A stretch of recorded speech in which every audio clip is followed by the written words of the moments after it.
غافل۔ یہ وہ لوگ ہیں جو دنیا کی رونقوں میں، اپنی نوکریوں، کاروبار، روزمرہ کی بھاگ دوڑ میں اتنے مگن ہیں کہ انہیں رک کر یہ سوچنے کی فرصت ہی نہیں ملتی کہ اس زندگی کا مقصد کیا ہے؟ جی، یہ ماخذ انسان اور جانور میں ایک بنیادی فرق بیان کرتا ہے۔ جانور پیدا ہوتا ہے، کھاتا پیتا ہے، نسل بڑھاتا ہے اور مر جاتا ہے۔ اور اگر انسان بھی صرف یہی کرنے آیا ہے تو پھر اس میں اور جانور میں کیا فرق رہ گیا؟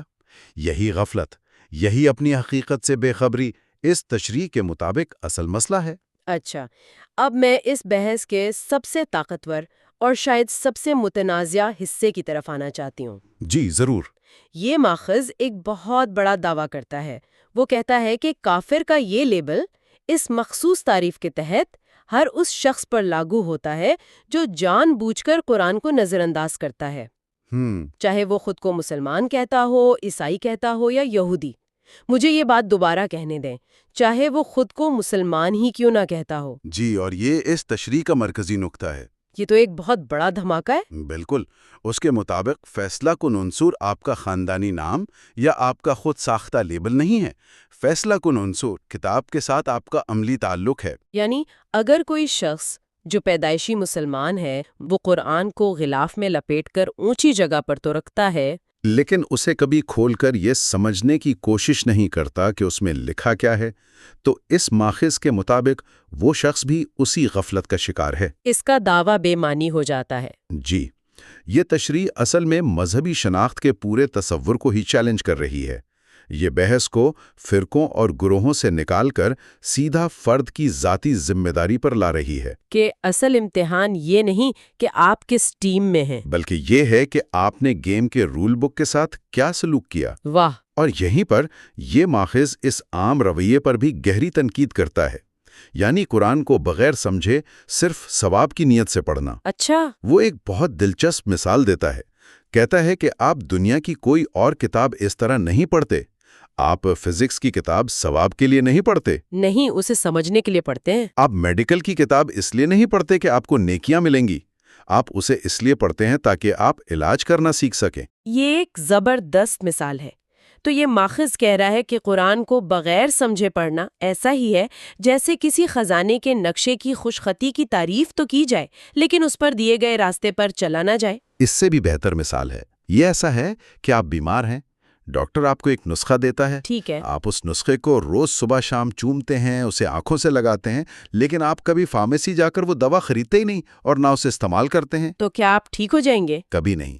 اس تشریح کے مطابق قرآن کا اولین مقصد ہدایت ہے، یعنی رہنمائی، اور ہدایت سمجھنے کے بغیر ناممکن ہے۔ میں اب سمجھ رہی ہوں کہ یہ غفلت کا تصور کتنا وسیع ہے، لیکن اس سے آیت کا دوسرا حصہ اور بھی عجیب لگتا ہے۔ کون سا حصہ؟ ان کے لیے برابر ہے کہ آپ انہیں ڈرائیں یا نہ ڈرائیں، وہ ایمان نہیں لائیں گے۔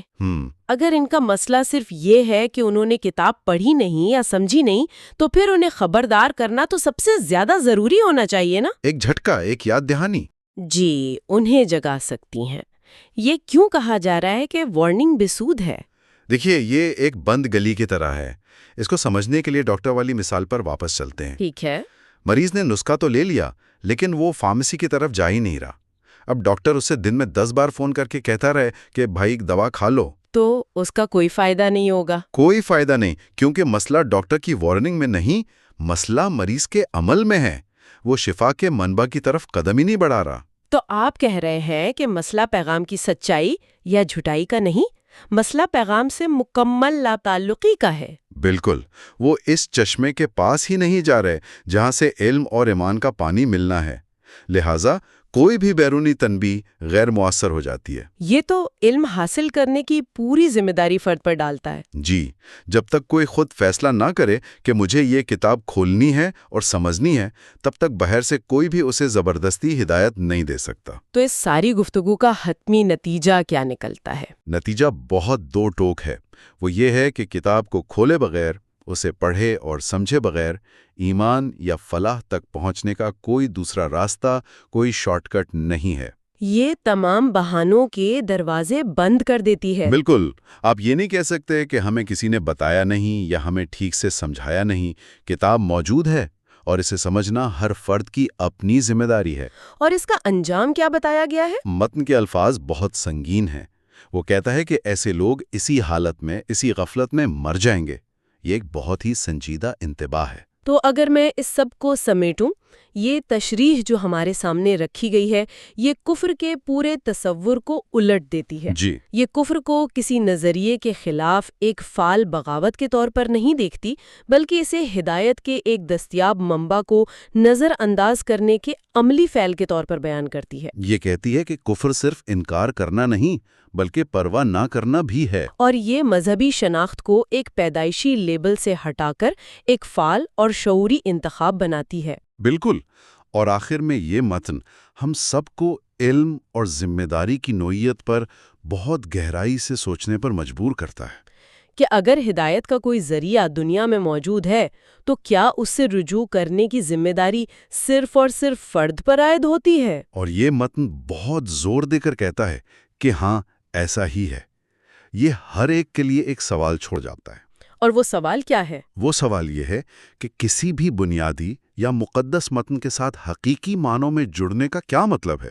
کیا اس کا مطلب اسے خوبصورت غلاف میں لپیٹ کر الماری میں رکھنا ہے یا دور سے اس کی تعظیم کرنا ہے؟ یا پھر اس کا مطلب یہ ہے کہ اسے کھولا جائے، پڑھا جائے، اسے سوال کیے جائیں، اس پر غور کیا جائے اور اسے اپنی زندگی کا حصہ بنایا جائے؟ یہ متن ہمیں یہ سوچنے پر مجبور کرتا ہے کہ علم اور عمل کے درمیان جو فاصلہ ہے اسے کیسے طے کیا جائے۔ اور شاید سب سے بڑا سوال یہ ہے کہ کہیں ہم خود تو ان لوگوں میں شامل نہیں جو غفلت میں ہیں اور اپنی ہی کتاب سے لا تعلق ہیں؟